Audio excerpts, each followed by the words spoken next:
नामदू वनसल्ली अला रसूलिल करीम अम्मा बाद फ़ाउज़ बिल्लाहि मिनश शैतानिर रजीम बिस्मिल्लाहिर रहमानिर रहीम। आज का लेक्चर टॉपिक या जो हमारा एजेंडा है वो है वेक्टर सब्ट्रैक्शन। ये रिवीजन क्लास चल रही है क्लास 11th की। तो जहाँ पर हमने रिजल्टेंट वेक्टर तक का प्रीवियस लेक्चर में प्रीवियस पार्ट में सारा कुछ ही तकरीबन डिस्कस कर लिया है। अगर किसी को कोई कंफ्यूजन है तो वो नीचे कमेंट में अपना सवाल पूछ सकता है जो यूट्यूब से ये लेक्चर सुन रहे हैं जी। तो यहाँ पर है जी रिजल्टेंट वेक्टर का हो गया था वेक्टर सब्ट्रैक्शन का। कहता है जी the subtraction of a vector is equivalent to the addition of the same vector with its direction reversed। जी अब इसको देखते हैं। कहता है जी सब्ट्रैक्शन जो होती है वो इक्वल होती है टू द एडिशन, कि जैसे एडिशन की है। कल हमने समझा था ना कि एडिशन कैसे करनी है, कि पहले का अगर एक वेक्टर है, ये वेक्टर ए है, ये वेक्टर बी है। इसको थोड़ा सा सिंपल कर लें, एक दफा अनडू कर देते हैं कि ये वेक्टर ए है और ये वेक्टर बी है। इन दोनों को अगर हम इन दोनों की एडिशन चाहते हैं तो वो किस तरीके से होगी कि ये और फ्रंट पर ये लग जाएगा, ऐसे ही है ना। तो फिर इसकी जो रिजल्टेंट होगा वो पहले की टेल और आखिरी का हेड, इसको ही मिलाना है ना। ये हमारी एडिशन है। लेकिन सब्ट्रैक्शन में वो कहता है जी इक्वल टू द एडिशन ही है सब्ट्रैक्शन के। तफरीक जो है वो भी उसके इक्विवेलेंट है। मीन के तरीकाकार वही होगा जो सब्ट्रैक्शन था। लेकिन साथ वो क्या कहता है of the same vector with its direction reverse, कि इसकी हमने डायरेक्शन के बारे में मैं बताया था कि जो एरो हेड होता है, जो एरो हेड होता है वो डायरेक्शन बता रहा होता है। तो हमने इसकी डायरेक्शन को क्या करना है, रिवर्स कर देना है। इसकी डायरेक्शन को रिवर्स कर देना है। अब इसी को दोबारा मैं थोड़ा सा अंडू करके थोड़ा सा समझाता हूँ इस चीज को जी। ये दो ए वेक्टर हैं, ए और बी। अब मैं ये चाह रहा हूं कि हम इसकी ए बी की बजाय हम क्या करते हैं, ए माइनस बी। वो आपको कहता है जी ए माइनस बी फाइंड आउट करें। तो उसके लिए क्या करेंगे कि बी जो है, माइनस बी को माइनस करना है ना, इसकी जो डायरेक्शन है इसको रिवर्स करना है। हम क्या करेंगे, इसकी डायरेक्शन का अगर हम कर देंगे ऑपोजिट में इस जगह पर, तो सिंपल सा ये एरो हेड चेंज करने से ये बी क्या हो जाएगा, माइनस। बी माइनस का हो जाएगा डायरेक्शन चेंज करने से। यही चीज वो इस फिक्रे में बताना चाह रहा है। अब इसको हम देखते हैं कि जब हम बी को माइनस करते हैं तो रूल क्या था कि अगर प्लस भी करना है तो पहले का हेड दूसरे की टेल। अब बी की टेल ये वाली है ना, तो हम इसको अगर इधर से मिलाएंगे तो ये बन जाएगा, इधर तक बन जाएगा फॉर एग्जाम्पल। अब रिजल्टेंट कैसे निकालने था, पहले की टेल दूसरे का हेड, यही था ना। तो दूसरे का हेड अब नजदीक आ गया, अब हमारा रिजल्टेंट ये बनेगा, हमारा ये ओवरऑल रिजल्ट आएगा। रिजल्टेंट जो है ना हमारी इतनी वैल्यू होगी। ये कंसेप्ट क्लियर हो गया जी। चलें जी नेक्स्ट चलते हैं। अब मजीद इसको रीडिंग को कंप्लीट कर देता हूँ जी। Thus to subtract vector B from vector A reverse the direction of B, कि बी की डायरेक्शन को रिवर्स कर देना, उल्ट कर देना, ये समझा दिया अभी मैंने। एंड ऐड इट टू ए, और तब उसको क्या करना है, ऐड का वही तरीका है कि पहले का हेड दूसरे की टेल। और अगर तीसरा वेक्टर दिया हुआ है थर्ड का, दूसरे का हेड थर्ड की टेल, डायरेक्शन उसकी वही रखनी है जो पहले रिप्रेजेंटेड है। और एंड अप क्या होगा कि जो रिजल्टेंट जब निकालना है तो वो कैसे निकलेगा, पहले की टेल और आखिरी वाले का हेड उनको आपस में मिला देना है। तो इस तरीके से हमारा सब्ट्रैक्शन निकल आएगा जी। अब नेक्स्ट चलते हैं जी मल्टीप्लीकेशन की तरफ। कहता है जी the product multiplication of a vector by a scaler, के किसी स्केलर क्वांटिटी को वेक्टर के साथ मल्टीप्लाई करना है जी, स्केलर को वेक्टर के साथ मल्टीप्लाई करना है। अब फिर एक दफा मैं रिवीजन कर देता हूं कि स्केलर क्वांटिटीज वो क्वांटिटीज होती हैं जिनको एक्सप्लेन करने के लिए, बयान करने के लिए आपको मैग्नीट्यूड की जरूरत होती है। और मैग्नीट्यूड में दो चीजें होती हैं, एक आपके पास डिजिट या नंबर है और दूसरा क्या होता है, यूनिट। ये दो चीजें होनी जरूरी हैं। लेकिन वेक्टर क्वांटिटी में आपके पास मैग्नीट्यूड के साथ साथ डायरेक्शन भी चाहिए। ठीक है जी। The product of a vector A and a number n is smaller than 0 is defined to be a new vector na। n क्या है जी, ग्रेटर देन 0 है। n जो है ग्रेटर देन 0 है कि n की कोई भी वैल्यू होगी, n कोई भी वैल्यू हो सकती, कोई भी नंबर हो सकता है। वो 1 हो सकता है, वो 2 हो सकता है, वो 100 हो सकता है, वो 200 हो सकता है, वो 1000 हो सकता है। n से मुराद कोई भी वैल्यू है, ठीक है ना। और ए के साथ वो कहते हैं जी, जब हम उसे मल्टीप्लाई करते हैं ए वेक्टर के साथ, तो वो क्या बन जाता है, न्यू वेक्टर बन जाता है एन ए जी। इसको एनोनेट में ले लूं एक दफा जी। ये देखें कि ये ए था, इस डायग्राम को समझते हैं थोड़ा सा। ये ए है, अगर हम इसको 2 से मल्टीप्लाई करते हैं, वो कहता है जी कि ए जो आपका वेक्टर है और साथ आपको एन की वैल्यू कितनी दे दी, 2। एन की वैल्यू क्या दे दी, 2। तो अब आप क्या करेंगे, 2a फाइंड आउट करना है, तो आप a को 2 से मल्टीप्लाई कर देंगे। तो 2 का मतलब क्या होता है, डबल। तो यानी कि a की जो लाइन है ये डबल हो जाएगी, इसका डबल ही है ना ये वाली लाइन। फॉर एग्जाम्पल 2 का, इसको थोड़ा सा कर लेते हैं, ये हम a को पहले ही फर्ज कर लेते हैं, ये a जो है ना, हम इसको कह लेते हैं कि ये 2a है, पहले ही छोड़ दें, ये 2a है। अब मैं, ये a की वैल्यू है 2a, इसको मैं कहता हूं जी कि 3 से मल्टीप्लाई करना है, एन हमारा 3 है। ठीक हो गया।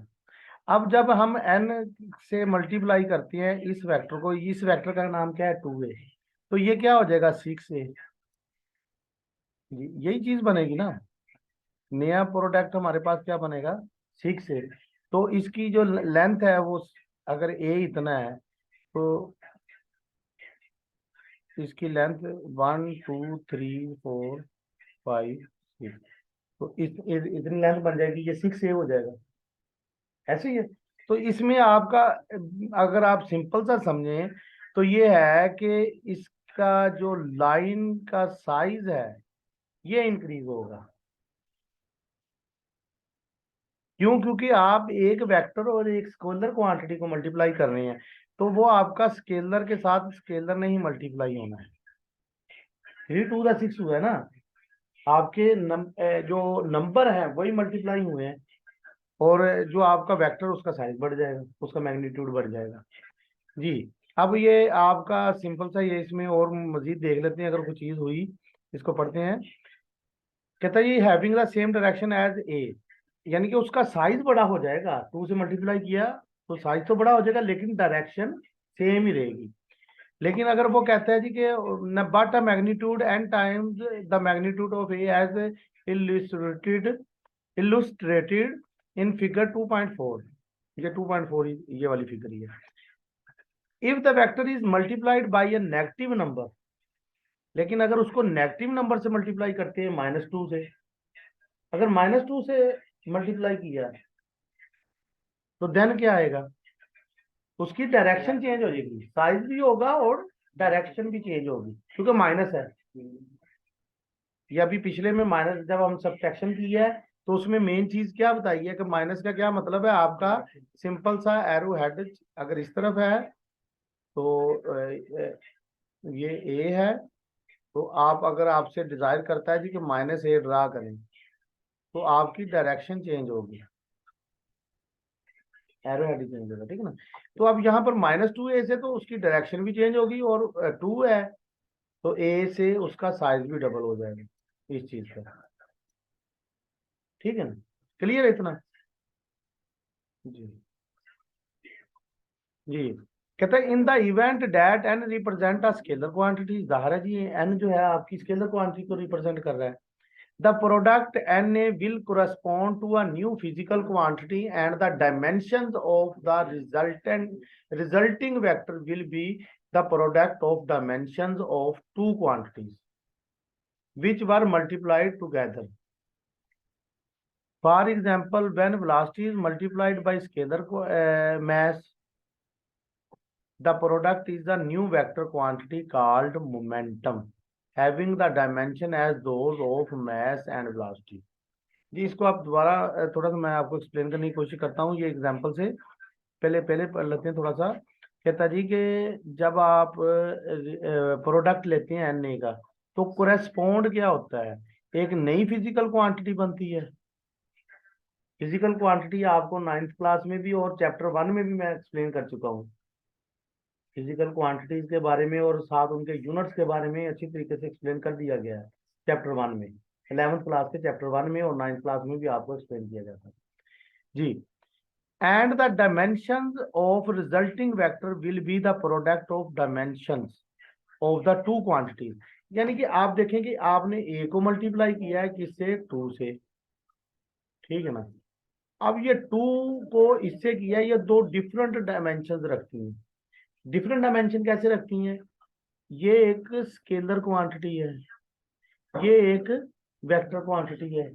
तो दो डिफरेंट डायमेंशन है, दो डिफरेंट एस्पेक्ट्स हैं इसके।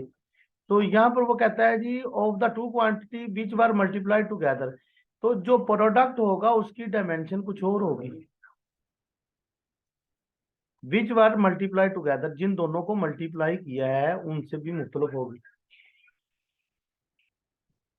कैसे, एग्जाम्पल देता है, कहता है ये when velocity is multiply by scalar mass M. आपकी वेलोसिटी है,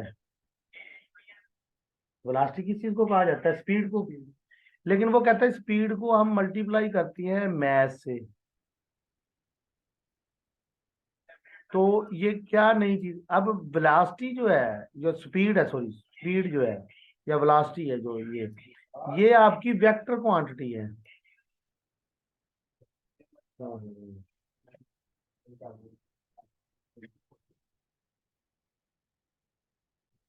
जी इसको थोड़ा सा मैं ना, इसको थोड़ा सा मैं चेंज करता हूँ, आपको शायद याद आ जाए कि आपने कहा पढ़ा आप लोगों ने। वीएम की बजाय मैं इसको करता हूँ एमवी। जी ये कहाँ पढ़ा है, ये किस चीज का फार्मूला है? आप लोगों की बुक में भी लिखा हुआ है सामने, जरा ध्यान से देखें। ये देखें, वो कहता है जी कार्ड मोमेंटम। नाइन्थ क्लास में आपने मोमेंटम का चैप्टर पढ़ा हुआ है, टॉपिक पढ़ा हुआ है। तो इसको रिप्रेजेंट पी से करते हैं आई थिंक, अगर मैं सही हूँ तो। ये पी से करते हैं ना रिप्रेजेंट, एम वी, मैथ और वेलोसिटी का प्रोडक्ट। तो अब ये देखें कि इसमें क्या किया है उन्होंने। ये मैथ जो है ये एक स्केलर क्वांटिटी है, इसका यूनिट क्या होता है, किलोग्राम। और वेलोसिटी जो है, आप ये इसमें आप डायरेक्शन बताती हैं लाजमी, कि किस डायरेक्शन में जा रही है गाड़ी, स्पीड के साथ, इतनी स्पीड के साथ इस डायरेक्शन में जा रही है।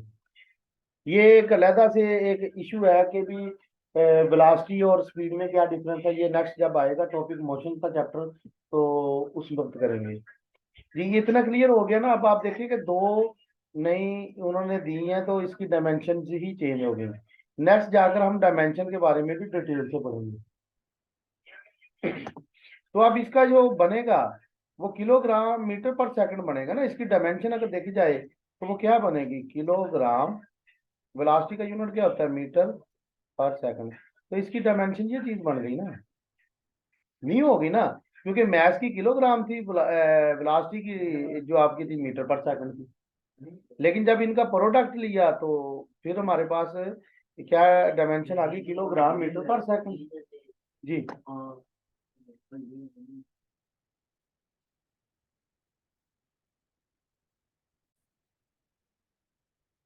ये हम नेक्स्ट टॉपिक की तरफ चलते हैं, यूनिट वेक्टर। यूनिट वेक्टर की तरफ देखते हैं।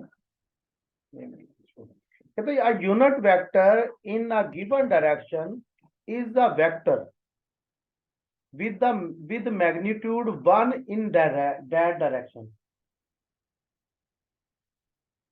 It is used to represent the direction of a vector. जी, यूनिट वेक्टर में वो क्या कह रहा है कि आपकी देखें वो 1 किलोमीटर है, ठीक है ना, आप डिस्टेंस की बात कर रहे हैं, 1 किलोमीटर कह सकता है, ठीक है ना, 1 माइल कह सकता है, 1 सेंटीमीटर कह सकता है। ये जो 1 है, ठीक है ना, ये वाली चीज जो है आपका मैग्नीट्यूड बता रहा है कि ये सारी चीज ये आपकी देखें क्वांटिटी और साथ यूनिट जो है ये क्या बता रहा है आपका मैग्नीट्यूड, क्योंकि इसमें डायरेक्शन नहीं है। अब आप अगर इसको इसको लेंथ को लंबाई को पूरा एक्सप्लेन करना चाहते हैं तो साथ आप कहेंगे ना कि ये जी फलां जगह से 1 किलोमीटर नॉर्थ की तरफ, 1 kilometre north side, 1 kilometre south side, या 1 मीटर नॉर्थ 1 मीटर साउथ। या आप ये कह सकते हैं तालिब इल्मों को अगर आप स्कूल में असेंबली करा रहे हैं कि 1 मीटर लेफ्ट साइड को मूव कर जाएं, 1 मीटर राइट साइड को मूव कर जाएं, एक्टिविटी करवा सकते हैं ना। तो ये आपका जो 1 है, अगर 1 हुआ तो देन वो आपका, अगर आपका कहता है जी मैग्नीट्यूड है वो 1 होगा, मैग्नीट्यूड 1 होगा, तो तब आपका क्या चलेगा कि वो उसको क्या कहेंगे यूनिट वेक्टर। इस चीज को फिर क्या कहेंगे, बुलंद आवाज में बोलने जी यूनिट वेक्टर।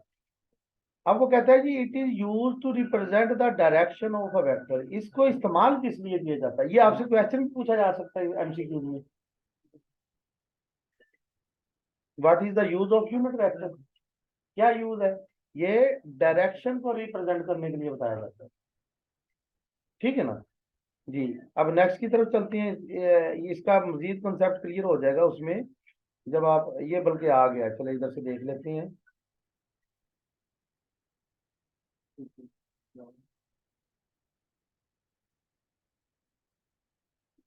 जी जी वो ये क्लियर करना था। कहते हैं unit vector in the direction of vector A is written as A cap. ये इसको एंड भी पढ़ा जाता है। आप अगर मैथमेटिक्स का याद हो आप तालिब इल्मों को, 9th क्लास में आप जब पढ़ते थे तरकीम सेट साल, तो उसमें आप लिखते थे ए जब के या और ए रुकन है एन पर, ऐसे लिखते थे। अभी 11th क्लास में जो तालिब इल्म मैथ पढ़ रहे हैं वो भी लिखते हैं। उसके बाद फिर आप ये सिंबल डालते हैं एंड का, and A is smaller then 5, ऐसे ही करते हैं ना, इस तरीके से लिखते हैं ना। तो ये मैंने आपकी रिवीजन के लिए थोड़ा सा समझा रहा था कि ये वाली चीज जो ऊपर जो कैप, इसको एंड भी पढ़ा जाता है इस सिंबल को। यहाँ पर आप इसको क्या पढ़ेंगे यूनिट, यहाँ पर आप इसको क्या पढ़ेंगे यूनिट वेक्टर। इसको क्या पढ़ा जाएगा यहाँ पर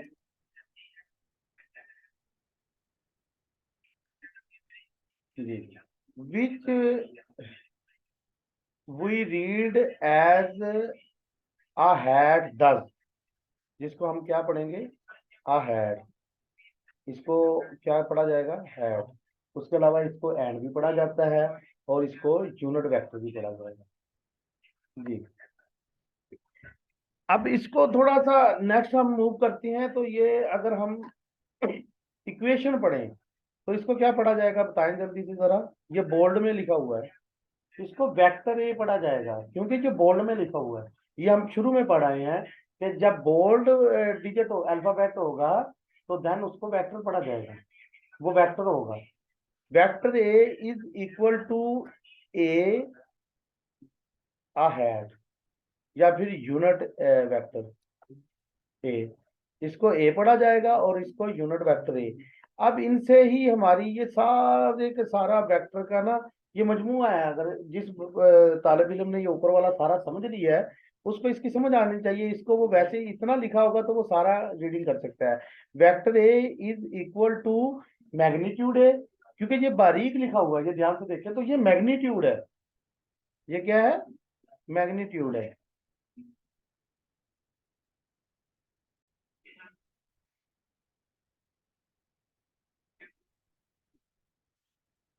जी ये मैग्नीट्यूड है और ये यूनिट वेक्टर है। या इसको ए हैट पढ़ेंगे, आ हैट। अगर ए लिखा हुआ है तो आ हैट पढ़ा जाएगा, अगर बी लिखा हुआ है तो बी हैट। ठीक है।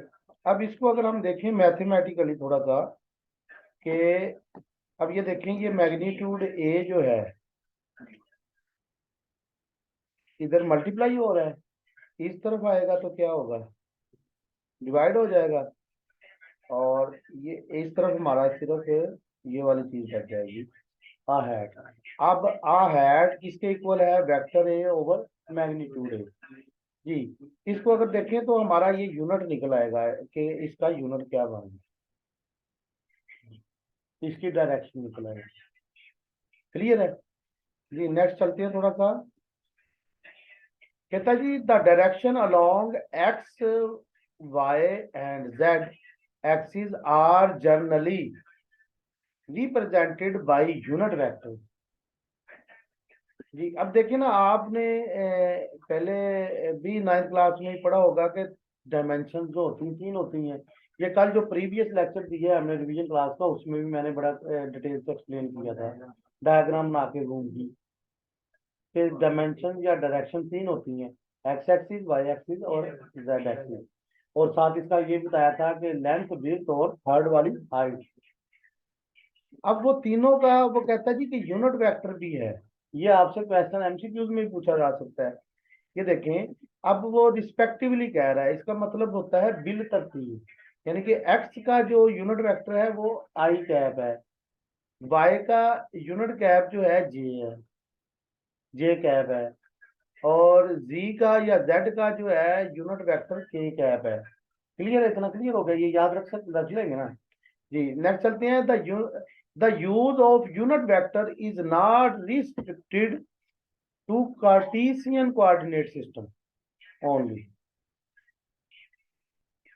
दी अब लास्ट में हमने पढ़ा था कार्टेशियन सिस्टम या coordinate system, vector coordinate system, उसका दूसरा नाम कार्टेशियन भी कहा जाता है। ये कोऑर्डिनेट सिस्टम जो है इसको कार्टेशियन भी कहा जाता है। ठीक है ना? वो कहता है कि जो यूनिट वेक्टर है वो रिस्ट्रिक्टेड नहीं है, बाउंड नहीं है, उसका मोहताज नहीं है कोऑर्डिनेट सिस्टम का। कोऑर्डिनेट सिस्टम का मोहताज नहीं, उसके लिए बाउंड नहीं है कि सिर्फ उसी पर लागू होता है, उसके अलावा भी इस्तेमाल किया जा सकता है। क्लियर है? इसका आप मुझे लग रहा है आपको कंफ्यूजन है, मैं थोड़ा सा एग्जांपल दे देता हूँ। देखिए जैसे डायरेक्शन, ये कल भी मैंने थोड़ा सा समझाया था कि आप जाकर दुकानदार को ये नहीं कहेंगे कि जी हमें 5 किलोग्राम चीनी वेस्ट साइड को दे दें, ठीक है ना, या राइट साइड को दे दें, सज्जे पासों में दे दें चीनी, ऐसा तो नहीं कहेंगे ना, इस तरह तो नहीं कहना। डायरेक्शन तो मैथ के लिए बाउंड नहीं है, लेकिन अगर आप फासले की बात कर रहे हैं तब बाउंड है, तब आप बाउंड है एक्सप्लेनेशन करने के लिए डायरेक्शन बतानी पड़ेगी। इसी तरह वो कह रहा है कि कार्टेशियन कोऑर्डिनेट सिस्टम के लिए ये जो यूनिट वेक्टर हैं ये उसके लिए बाउंड नहीं है, रिस्ट्रिक्टेड नहीं है। क्लियर है? उसके अलावा भी इस्तेमाल हो सकते हैं, सिर्फ उसी के लिए नहीं। कहते हैं यूनिट वेक्टर्स में be defined for any direction, ये किसी भी डायरेक्शन को बताने के लिए इस्तेमाल हो सकते हैं। लेकिन कोऑर्डिनेट कार्टेशियन सिस्टम जो है उसमें 90 का एंगल है। उसमें क्या था? 90 का एंगल था कि आपकी, ये अगर मैं थोड़ा सा इधर करवा दूं आपको, ये वाली चीज होनी चाहिए थी। और इसको क्या कहा जाता था? ओरिजिन। ये एक्स एक्सिस है, ये वाई एक्सिस है, ये माइनस एक्स एक्सिस है, ये माइनस वाई एक्सिस है, यही है ना? तो वो कहता है कि ये इसका बाउंड नहीं है, ये किसी भी अगर इस डायरेक्शन में है तब भी आपका यूनिट वेक्टर इस्तेमाल होगा, अगर इस डायरेक्शन में है तब भी होगा, अगर इस डायरेक्शन में है, इसमें है, इस किसी भी डायरेक्शन में है तो यूनिट वेक्टर इस्तेमाल होगा। ये आप समझ आ गए?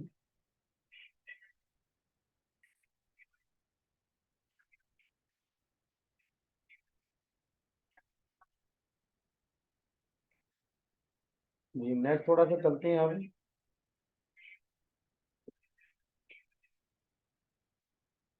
जी कहाँ तक हो गया था, ये वाला हो गया था। कहता है टू, ये यहाँ तक फॉर एनी डायरेक्शन। अच्छा, two of the more frequently use unit vector are the R cap which represent the direction of vector r and vector n cap which represent the direction of a normal drawn on a specified surface as shown in figure 2.5।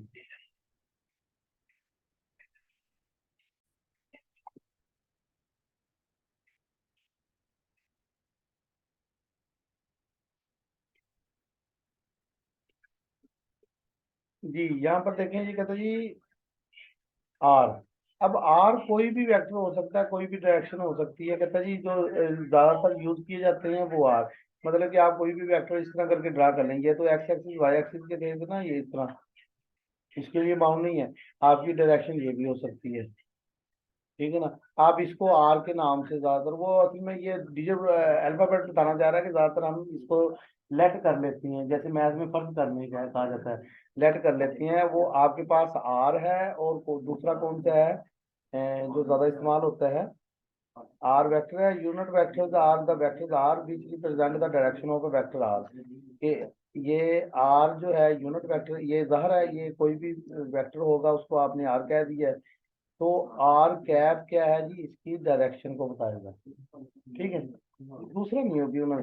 अच्छा दूसरा कहता है जी and the vector n which represent the direction of normal drawn on a specified surface as shown in figure 2.5। और दूसरा कौन सा है, यहाँ पर इन्होंने शो नहीं किया हुआ। दूसरा आपका वो कहता है जी कि कोई भी आपका नॉर्मल जो एक्स एक्सिस या वाई एक्सिस पे होगा, इसको किससे याद किया जाएगा, एन कैप से, एन से रिप्रेजेंट किया जाएगा और एन कैप से उसकी यूनिट को। जी यूनिट कहा जाएगा ना, यूनिट जो है, यूनिट वेक्टर क्या एक्सप्लेन करता है, डायरेक्शन बताता है। क्लियर है? ये नेक्स्ट चलते हैं आप नल वेक्टर की तरफ।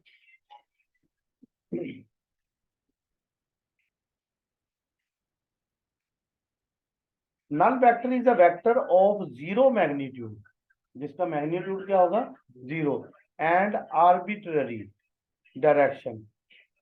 For example the sum of a vector and its negative vector is the null vector।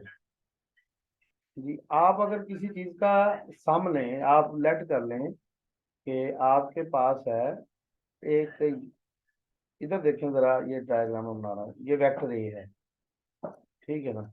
अब वो कहता है जी आप इसका माइनस, आपसे कह देता है कि आप मालूम करें ए माइनस ए, तो माइनस ए के लिए यही चीज होगी और वो डायरेक्शन चेंज होगी, ऐसे ही सेम चीजें रहेंगी, सेम साइज होगा। तो जब आप ए माइनस ए करेंगे तो जवाब क्या आ जाएगा, जीरो। तो उसको क्या कहा जाएगा, जिसका जीरो मैग्नीट्यूड होगा उसको कहा जाएगा नल वेक्टर। और दूसरी चीज जो इसमें है आर्बिट्रेरी। आर्बिट्रेरी का मतलब होता है मनमानी,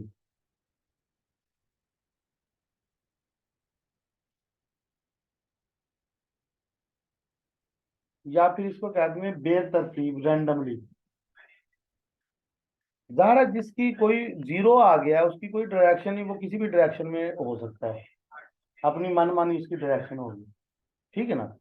जी नेक्स्ट चलते हैं, इक्वल वेक्टर्स।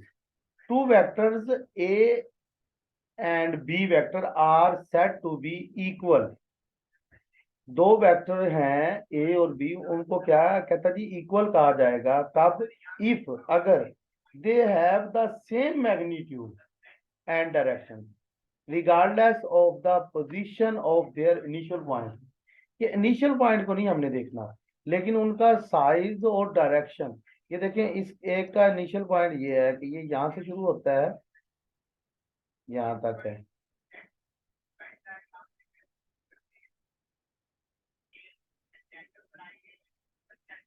ठीक है, अब एक इधर से शुरू हो रहा है,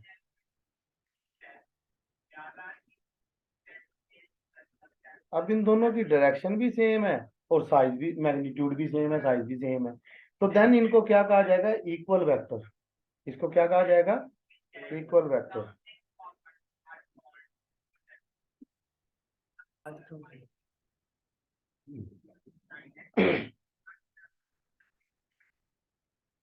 जी, अब वो कहता है जी regardless of the position of the, ये वाली चीज कंसेप्ट करा दिया कि कोई भी पोजीशन से स्टार्ट कर लें, इस पॉइंट से कर लें, इस पॉइंट से, लेकिन उसका मैग्नीट्यूड और डायरेक्शन वो सेम है, तो देन उसको इक्वल वेक्टर कहा जाएगा। This mean that a parallel vectors,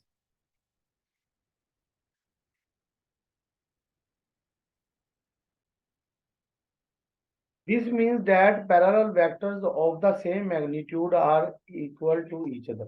जी, अब पैरेलल में उसने कह दिया है कि पैरेलल में तो आपका यही होता है कि भी दोनों सेम पॉइंट से हो और सेम डायरेक्शन में हो। ठीक है ना, तो ये आपके जो होंगे क्या होंगे, इक्वल होंगे ईच अदर के।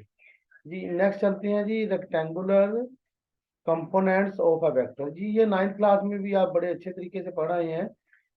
रेक्टेंगुलर कंपोनेंट्स, ये कल भी मैंने थोड़ा सा शुरू में बताया था, कहता है component of a vector is its effective value in a given direction। A component of a vector is its effective value। Component किसी भी वेक्टर के क्या होते हैं, उसकी इफेक्टिव वैल्यू होती है इन अ गिवन डायरेक्शन में, किसी भी सिमत में। A vector may be considered as the resultant of its components vector. अब वो कहता है जी वेक्टर को अगर मैं सिंपल सा आप पहले बताऊं फिर इस चीज को एक्सप्लेन करूंगा। ये एक वेक्टर है जी, जब हम इसके रिजल्टेंट वेक्टर बनाएंगे तो एक एक्स एक्सिस में बनेगा और एक इसमें बनेगा वाई एक्सिस में। अब अगर हम देखें कि आपको ये चीज एक वेक्टर ये दिया है, ये दिया है, हम एडिशन ऑफ वेक्टर पढ़े अगर, तो ये ए है और फिर ये बी है, तो हम एडिशन करते हैं तो क्या होता है, बी का हेड, बी की टेल ए के हेड पे होती है, तो फिर एंड पर हम जब इसका रिजल्टेंट निकालते हैं तो पहले की टेल को आखिरी के हेड से मिलाते हैं, तो इसको हम रिजल्टेंट भी कहेंगे ना, ऐसे ही है। अब वो कहता है यही चीज कहना चाह रहा है, vector may be considered as the resultant of its component vector. ये जो वेक्टर है कोई एक्स वाई जेड या आर, ये वेक्टर जो है वो अपने कंपोनेंट्स जो है, ये वाला एक कंपोनेंट है उसका और एक ये वाला, इन दोनों का रिजल्टेंट भी कहलाता है। ऐसे ही ना, अगर हम ए और बी को जमा करें तो तब भी हमारे पास यही वेक्टर आना ना। तो अब इन दोनों को जमा करके ये रिजल्टेंट आ रहा है, तो अगर आपको ये चीज दे दी जाए तो आप फिर इसके कंपोनेंट भी तो ड्रा कर सकते हैं ना, कि पहले इधर तक आया एक शख्स, फिर यहाँ से यहाँ तक गया। तो अगर आपको ये चीज दी गई हो तो फिर भी तो आप ये दोनों कंपोनेंट निकाल सकते हो ना। इसको रेजोल्यूशन ऑफ कंपोनेंट्स कहते हैं, वेक्टर कहते हैं, resolution of vector 9th class में पढ़ा आपने। जी, अब ये तो समझ आ गया ना, वेक्टर को रिजल्टेंट भी कहा जाता है किसका, उसके गिवन वेक्टर्स का, गिवन कंपोनेंट्स का। It is usually convenient to resolve a vector into components along mutually perpendicular direction। Resolve आ गया ना रेजोल्यूशन से, जो मैंने बताया था, यहाँ पर कहाँ पर वर्ड आया है, कहता है इट कन्वीनियंट होता है, ये एक आसान तरीका होता है रिजॉल्व करने के लिए। तो ये चीज मैं समझा ही चुका हूँ कि एक वेक्टर को आप रिजॉल्व कर सकते हैं उसके कंपोनेंट में। Such component are called rectangular components. इन कंपोनेंट्स को क्या कहा जाता है, रेक्टेंगुलर कंपोनेंट्स। रेक्टेंगुलर क्यों कहा जाता है, क्योंकि इसके दरमियान 90 का एंगल बनता है। ये कंसेप्ट क्लियर हो गया होगा जी। नेक्स्ट चलते हैं, मैं थोड़ा सा इसको क्लीन कर दूं। Clear drawing. कहते हैं let these be a vector A represented by OP making an angle theta with the x-axis, draw projection OM। पहले हमने एक वेक्टर है ए दिया हुआ है, इसका एंगल क्या है थीटा, इसके हम ड्रा करते हैं जी। पहले OM ड्रा किया है प्रोजेक्शन, और उसके बाद हमने किया on x axis and projection on off vector OP on x axis. दूसरी कौन सी है, वाई एक्सिस पर OP, ये वाली जो ड्रा की है FPM, ठीक है ना। एक हमने किया OM, ये वाला तो वेक्टर है ना, दूसरी आपकी PM होगी, सॉरी, एक वो दे रहा है OM और दूसरी ON दे रहा है। ON की जगह पर है यहां से यहां तक। एक हमने ये ब्लू कलर की इस तरफ को ड्रा कर लिया, एक इस तरफ को ड्रा कर लिया, दो ड्रा कर लिए, एक एक्स एक्सिस के बिल्कुल ऊपर, एक वाई एक्सिस के बिल्कुल ऊपर जी। as shown in figure 2.6, projection OM being along x direction is represented by AX, और इसका यूनिट वेक्टर दिया हुआ है I हैट। फिर projection ON is equal to MP। ये जो ON है ये किसके इक्वल है, MP के। ये अगर आप थोड़ा सा जेन पर जोर डालें, दबाव डालें, तो आपने इक्वेशन तो मोशंस पढ़ी है 9th क्लास में, तो उसमें आपने ये टाइम ग्राफ के जरिए ये चीजें समझी होगी। उस वक्त भी मैंने समझाई थी कि ये वाली चीज और ये वाली चीज इक्वल होगी, ऐसे ही है ना। तो MP इक्वल है, इसी तरह OM NP के इक्वल है, ठीक है ना। रिप्रेजेंटेड बाई AY कैप, इसको किसके साथ रिप्रेजेंट किया जाएगा, AY cap by head to and tail rule. अब अगर हेड टू टेल रूल को देखें, ये हमारा क्या आएगा, रिजल्टेंट वेक्टर है, और इसको और इस वेक्टर को हम जमा करेंगे, AX I कैप, और ये वाला क्या है जी, AY कैप, या हेड क्या लें।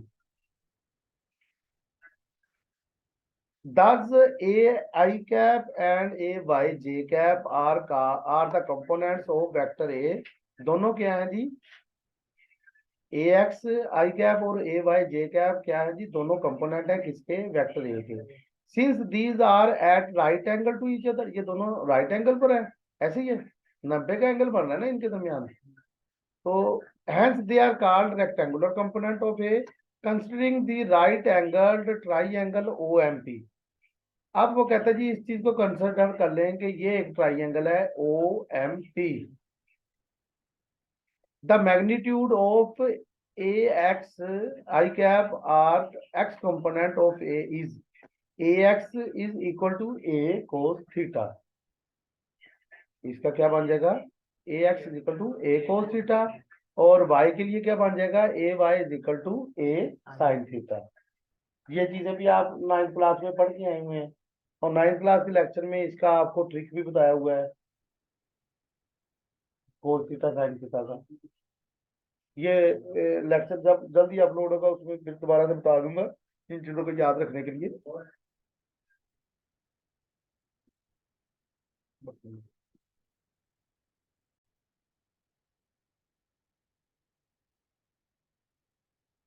ये नेक्स्ट टॉपिक की तरफ चलते हैं। अच्छा, ये वो बता देता हूँ, ये बेटा आपको बताया था थोड़ा सा ऊ हटका 9th क्लास में, ठीक है ना, कि अमूद बटा बतर, कायदा बटा बतर, और अमूद बटा कायदा। ये होता है साइन के इक्वल, साइन का फार्मूला, ये कोस का फार्मूला, और ये साइन कोस टेन थीटा, ठीक है। यानी कि ये किसके इक्वल होगा, अमूद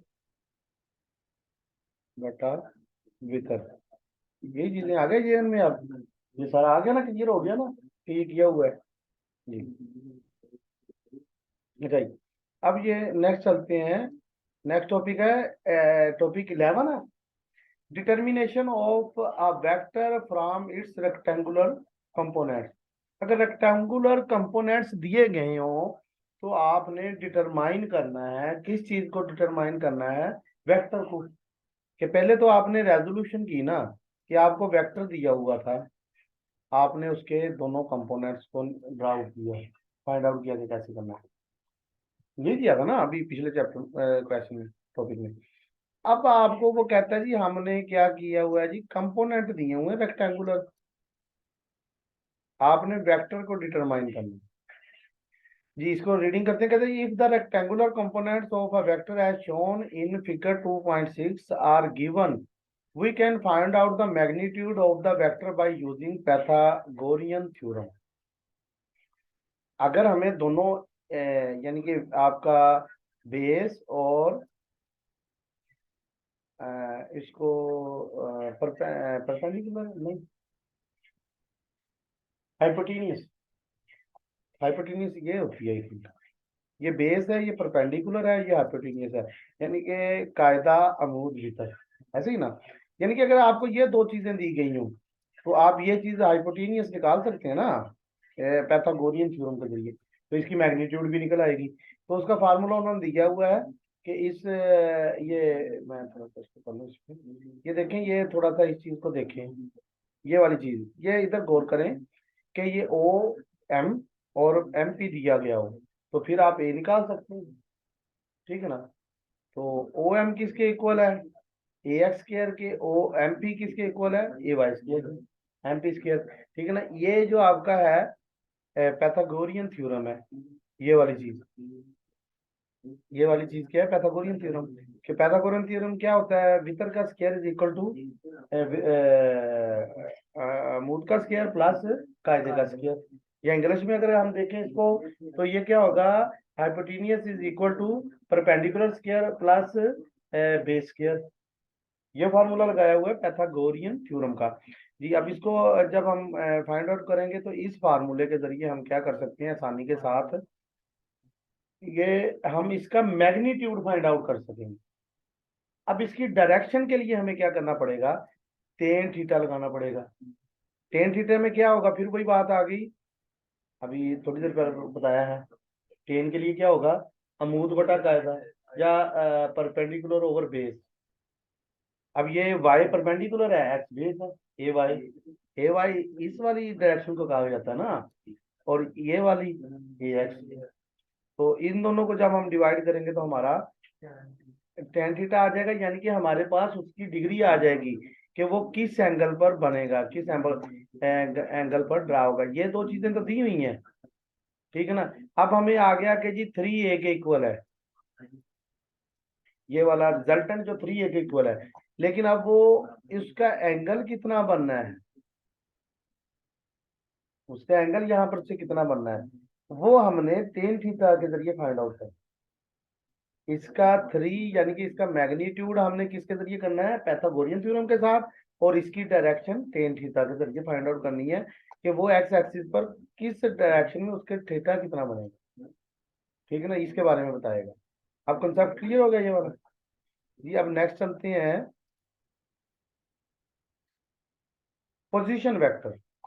कहता है the position vector are is a vector that describe the location of a point with respective to its origin. ये पहले भी हम थोड़ा सा डिस्कस कर चुके हैं कि ये ए बी किस चीज को डिफाइन कर रहा है, ये इसकी पोजीशन को डिफाइन कर रहा है कि ये इस जगह पर जो है इसकी पोजीशन क्या है। ये पी ए बी क्या है जी, पोजीशन वेक्टर है। वो यही बता रहा है ना, ए और बी क्या है, कि ए वेक्टर के बारे में बता रहा है कि पहले अगर किसी शख्स ने इधर पहुंचना है तो वो पहले ये फासला तय करेगा और फिर ये वाला। डिस्प्लेसमेंट और डिस्टेंस का भी कल कंसेप्ट दिया था प्रीवियस लेक्चर में, तो इसका कंसेप्ट थोड़ा सा क्लियर हो गया होगा अब कहता है जी the position of vector are is the vector that describe the location of a point, जो किसी भी पॉइंट की लोकेशन के बारे में बताता है with respect to origin, origin के लिहाज से। It is represented by a straight line drawn in such a way that its tail coincide with the origin and the head with the point P. ये वाली चीज की बात हो रही है, इसको क्या कहा जाएगा, पोजीशन वेक्टर। वो कहता है इसकी टेल जो है ओरिजिन के साथ और इसका हेड उस पॉइंट के साथ अटैच करना है। तो ये हमारा क्या कहलाएगा, कंसाइड का मतलब होता है जुड़ा होना, कि इसकी टेल जो है वो कंसाइड हुई हो, किसके साथ जुड़ी हुई हो, ओरिजिन के साथ, और दूसरा हेड जो है वो उस पोजीशन के साथ। The projection of position vector R on the X axis and Y axis are the coordinates. अभी कंपोनेंट्स जो हमने दो निकाले ना, ये कोऑर्डिनेट सिस्टम पढ़ा है ना, कि ये वाली लाइन ड्राइव करना कोऑर्डिनेट सिस्टम है ना, ये चीज पढ़ी थी ना, कार्टेशियन कोऑर्डिनेट सिस्टम। तो ये वाली चीज को वो कहता है जी, ये वाले जो हैं इनको हम कोऑर्डिनेट भी कह सकते हैं, किसके, आर वेक्टर के। ये दो हमने राइट एंगल ड्रा किए थे ना, राइट एंगल कंपोनेंट, कंपोनेंट जो है ये किसके हैं जी, कोऑर्डिनेट आर के। A and B they are the rectangular components of the vector R B, वही बात आ गई। अब इसका फार्मूला फिर वही आएगा, आर फाइंड आउट करने के लिए क्या होगा, आर हमारा क्या है, वितर है, हाइपोटेनियस है, और ये पैथागोरियन थ्योरम लगाया हुआ है, पैथागोरियन थ्योरम, ए का स्क्वायर, और ये बी है आपका, बी का स्क्वायर। इन दोनों को जमा करेंगे और अंडर रूट ले लेंगे तो आपके पास आर का मैग्नीट्यूड आ जाएगा।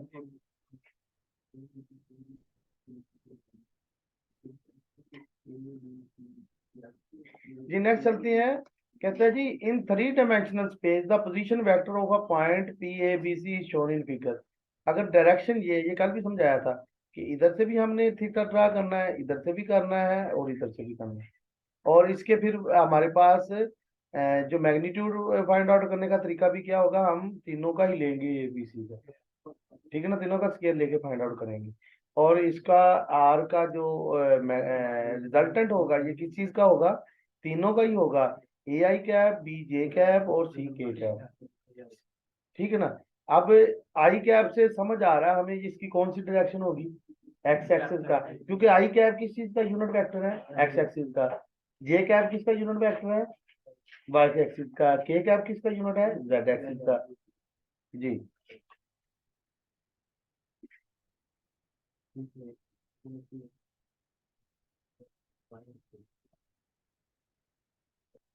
जी नेक्स्ट चलते हैं, एग्जांपल्स आ गई हैं, ये एग्जांपल करनी है, ये बाद में, ये तकरीबन वही चीजें हैं, थोड़ा सा बाद में एक्सप्लेन कर लेंगे। Vector addition by rectangular components, कहते हैं let A and B be two vectors which are represented by two direction lines O M and O N. एक वो कहता है जी वेक्टर ए है, और एक कौन सा है, बी है, ये वाला ए है और ये वाला बी है, और वो कहता है represented by two directed line, दो लाइन से उनको रिप्रेजेंट कर दिया है। The vector b is added to a by head to tail rule जी, इसको उठाया, इधर देखें ग्रीन वाले को, ये वाला एरो बी था, इसको उठाया और इसके ऊपर रख दिया हेड टू टेल रूल के मुताबिक, जी रख दिया। उसके बाद क्या कहता है जी, thus the resultant vector r is equal to a vector plus b vector is given in direction and magnitude by the vector of e। अब जी आपके पास देखें कि ये वाला मैग्नीट्यूड आया, ये आपके पास आर आ गया है, और ये आपका रिजल्टेंट वेक्टर है, इसमें तो कोई शक नहीं है, और इस वेक्टर का नाम क्या होगा, O P. In figure 2.9 A x B X and R X are the X component of 3 vectors A B and R, A x B X and R X. अब इनके अगर हम परपेंडिकुलर सबके ड्रा करें, क्योंकि उसने कहा कि रेक्टेंगुलर कंपोनेंट, देखिए जी इसका भी उसने ड्रा किया, ये ए एक्स और ये ए वाई। अब उसने बी का भी किया है, बी एक्स बी वाई। फिर उसने ओवरऑल का भी किया है, ए बी का भी, आर एक्स और आर वाई। ये बना ना, यहाँ से यहाँ तक आर वाई, तीनों के कंपोनेंट ड्रा करनी है हर वेक्टर के अलग अलग, और इसके जरिए से ही तो एडिशन करनी है, ये वाली चीज जो है। अब वो कहता है जी इसको जरा गौर से देखिए, कहता है input 2.9 A x B X and R X are the X component, ये ए एक्स हो गया, ये बी एक्स हो गया, ये आर एक्स हो गया, ये स्लीपिंग लाइन के ऊपर है, एक्स एक्सिस के ऊपर है। तो ओ आर किसके इक्वल होगा, जरा देखें, ओ आर ये किस किस के बराबर होगा, कहता है O Q plus Q R. यहां से देखें ओ क्यू और क्यू आर, ये देखिए ना, यहाँ से ये आर एक्स है, तो ये किसके बराबर है? ओ क्यू और ओ आर, ये सॉरी ओ क्यू और क्यू आर, इन दोनों को अगर मिलाएं तो ये वाली चीज बन रही है ना आर एक्स, या कह लें कि ओ आर बन रहा है। अब इसी तरह, अब वो कहता है जी ओ क्यू इसी तरह आ गया, क्यू आर की जगह वो क्या लगा रहा है जी? M S. अब अगर देखें ये क्यू आर, ये लाइन और ये लाइन दोनों बराबर है, ये इतना फासला बराबर है ना इसके, तो क्यू आर की जगह हम एम एस भी तो लिख सकते हैं। ठीक हो गया, ये क्लियर हो गया। अब वो कहता है जी ओ आर को, ये ओ आर किसके इक्वल? आर एक्स के, आर एक्स लिख सकते हैं। ओ क्यू किसके बराबर है? ए एक्स के। ओ से क्यू तक का फासला को ए एक्स भी तो कहा जा रहा है ना, ये ए एक्स के बराबर है। अब ये देखिए एम एक्स जो है, एम एस, ये किसके बराबर है? बी एक्स के। यहाँ तक देखें फासला ए एक्स है, यहाँ तक बी एक्स है, और ये आपका एम एस किसके बराबर आ गया? बी एक्स के। तो रिजल्टेंट वेक्टर एक्स किसके बराबर होगा? ए एक्स प्लस बी एक्स। इसी तरह हम, उन्होंने बाकियों के नहीं निकाले हुए, बल्कि ये देखें, इसी तरह जिस तरह ये वाली चीज आई है ना एक्स एक्सिस की, इसी तरह वाई एक्सिस की निकल आएगी। R Y is equal to A Y B Y. इधर देख लें, ये आर वाई है, ये अगर गौर से देखें तो ये यहाँ से यहाँ तक फासला क्या है? A Y. और यहाँ से यहाँ तक का फासला क्या है? B Y. तो आर वाई किस किस के इक्वल है? A Y plus B Y के इक्वल ही है ना, तो ये चीज आ गई है। अब इसमें तो कोई कंफ्यूजन नहीं है। और इसमें ये देख लें कि इन्होंने आर एक्स आई कैप और R X J cap, R Y J cap, ये तो कंफ्यूजन क्लियर होगी, इसमें तो कोई इशू नहीं होगा। वाई वाला जे कैप और उसका ये है। तो अगर रिजल्टेंट का हम, जो हमारे पास ये रिजल्टेंट वेक्टर आया है, ये रिजल्टेंट वेक्टर आया ना, तो इसके भी तो एक आर एक्स है और दूसरा कौन सा है? आर वाई, यही है ना। तो रिजल्टेंट का मजमूआ किससे बन रहा है? आर एक्स आई कैप और आर वाई जे कैप, इनसे ही बन रहा है ना। तो आर एक्स आई किसके इक्वल है? अगर हम इसको देखें तो आर एक्स हमने किसके निकाला? A x plus B x. ये A x plus B x R x की जगह वैल्यू पुट कर दी, और आई वैसे ही रहेगा। इसी तरह आर वाई, ए प्लस बी वाई, और जे का वैसे ही रहेगा। तो इस तरीके से हम आर का क्या निकाल लेंगे? डायरेक्शन निकल आएगी। कहता है the magnitude of the resultant vector are is the thus given as. अब रिजल्टेंट निकालना हो तो हम इनका स्केल ले लेंगे, क्योंकि ये दोनों एक्स एक्सिस पे हैं, वितर है ना, और सॉरी बेस है ना हमारी दोनों। अगर इस डायग्राम को ध्यान से देखें, आर एक्स कौन सी चीज हुई है? ए एक्स प्लस बी एक्स। तो ये देखें, ये ए एक्स है, ये बी एक्स है, तो दोनों हमारे क्या है? बेस है ना। और ये वाला ए वाई और बी वाई, ये हमारी क्या है? ये हमारी परपेंडिकुलर है ना, अमूद है। अब दूसरा नाम मेरे दिल में नहीं आ रहा एग्जैक्ट, परपेंडिकुलर के अलावा कोई है? परपेंडिकुलर हाइपोटेनियस तो बेटा विटर को कहा जाता है। परपेंडिकुलर वैसे 90 के एंगल को कहा जाता है, इसलिए मैं इसका ये नाम भी कहा जाता है, लेकिन एग्जैक्ट अब मेरे ध्यान में नहीं है, वो इंशाल्लाह देख के फिर नेक्स्ट लेक्चर में हो जाएगा जी। इतना कंफ्यूजन क्लियर हो गया ना, ये वाली चीज तो क्लियर है कि पैथागोरियन थ्योरम लगा है। अब देखें कि हमने इससे पैथागोरियन थ्योरम से हमारी क्या चीज निकलनी है? मैग्नीट्यूड। डायरेक्शन के लिए किस पंगा है? अब पहले तो हमने इसकी रेजोल्यूशन कर ली है, ये वाली चीज तो समझ आ गई है ना, और फिर ये वाली भी आ गई है। अब अगर देखें कि हम हमने टेन थीटा निकालना है, तो वही हो जाएगा ना आर एक्स ओवर, सॉरी अमूद बटा कायदा था, ठीक है ना, परपेंडिकुलर ओवर बेस है, तो R Y over R X. तो अब आर वाई की वैल्यू क्या है? A Y plus B Y, यही चीज तो मैंने समझाई थी। और इसकी क्या है जी? ए एक्स प्लस बी एक्स। ये इनकी वैल्यू पुट आउट करेंगे तो हमारा थीटा निकल आएगा। किस चीज का? आर का। कि वो आर कौन सा एंगल बनाएगा इस जगह पे देखें, ये देखें एक्स के साथ आर का कोई ना कोई तो एंगल बनेगा ना, तो वो एंगल हम इस फार्मूले से फाइंड आउट कर लेंगे। Similarly for any number of coplanar vector A B C continue, we can write A B C plus continue. ये देखें ना, यहाँ पर तो हमारे दो वेक्टर थे, अगर चार वेक्टर होते तो हम क्या करते? A x plus B x plus C x plus D x plus so on. इसी तरह आर वाई को भी हम इसी तरह करते, A Y plus B y plus C y plus D y plus हो, मतलब कि आर एन तक कोई भी नंबर तक। फिर जब हम रिजल्टेंट वेक्टर निकालते तो उसमें हम क्या करते, एक्स एक्सिस और वाई एक्सिस वाले जमा कर लेते। तो अब उसके बाद हम एक्स एक्सिस के जितने भी होते वो लिख देते, वाई एक्सिस के और जितने भी होते वो लिख देते, और फिर इसी तरह उसका मैग्नीट्यूड निकाल लेते, एक्स एक्सिस वालों का अलहदा और वाई एक्सिस वालों का अलहदा स्केल लेके, बेस और परपेंडिकुलर का जितनी भी वैल्यूज होती, और उसके बाद हम इस तरीके से उसका क्या निकाल लेते, डायरेक्ट थीटा, उसका एंगल निकाल लेते।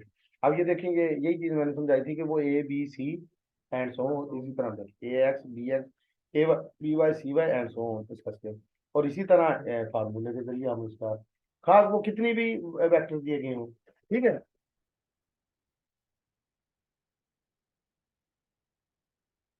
जी अब हमने एडिशन ऑफ वेक्टर और तकरीबन कंपोनेंट्स, रेक्टेंगुलर कंपोनेंट्स, कार्टेशियन, सारी चीजें कर ली हैं।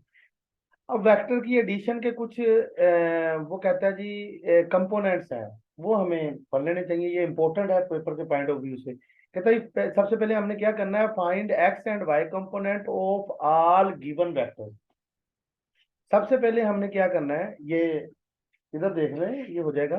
सबसे पहले कहता है find X and Y components of all given vector.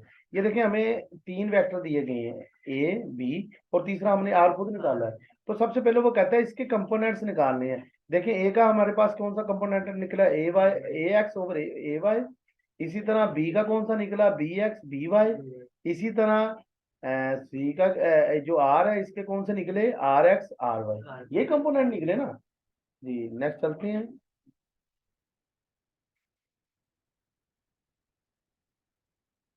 Find X component R X of the resultant vector. उसके बाद हमने क्या किया था, नेक्स्ट स्टेप क्या किया था, आर एक्स के कंपोनेंट निकालने हैं। फिर इसी तरह नेक्स्ट स्टेप क्या होगा, आर वाई के कंपोनेंट फाइंड आउट करेंगे।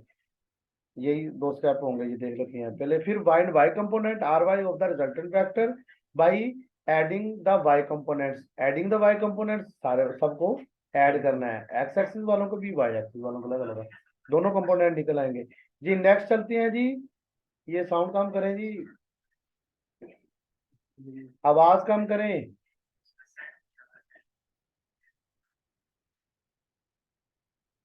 अब उसके बाद हमने क्या करना है जी, मैग्नीट्यूड निकालना है। मैग्नीट्यूड का हमने तरीका देख लिया कि पाइथागोरियन थ्योरम से होना।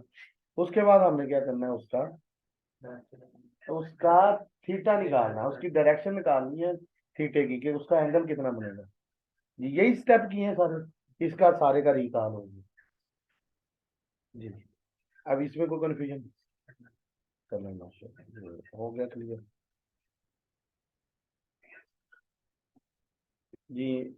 आज के लिए इतना काफी है, कल को हम इंशाल्लाह इस चैप्टर को वाइंड अप कर देंगे इंशाल्लाह, और फिर नेक्स्ट शुरू करेंगे। तो तमाम यूट्यूब पर सुनने वालों को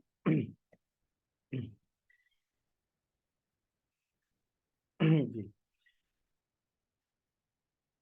तमाम यूट्यूब पर जो तालिब इल्म सुन रहे हैं लेक्चर, उनके लिए यही है कि दुआओं में याद रखें, और ये चैनल के साथ अटैच रहें इंशाल्लाह। ये फिजिक्स के जो पेयरिंग स्कीम के मुताबिक जो चैप्टर हैं, खासकर लॉन्ग क्वेश्चंस के, उनको जल्द से जल्द मतलब कि अपलोड कर दिया जाएगा, ताकि वो इससे फ़ायदा उठा सकें। वमा अलैना इल्लल बलाग। अल्लाह हाफिज़।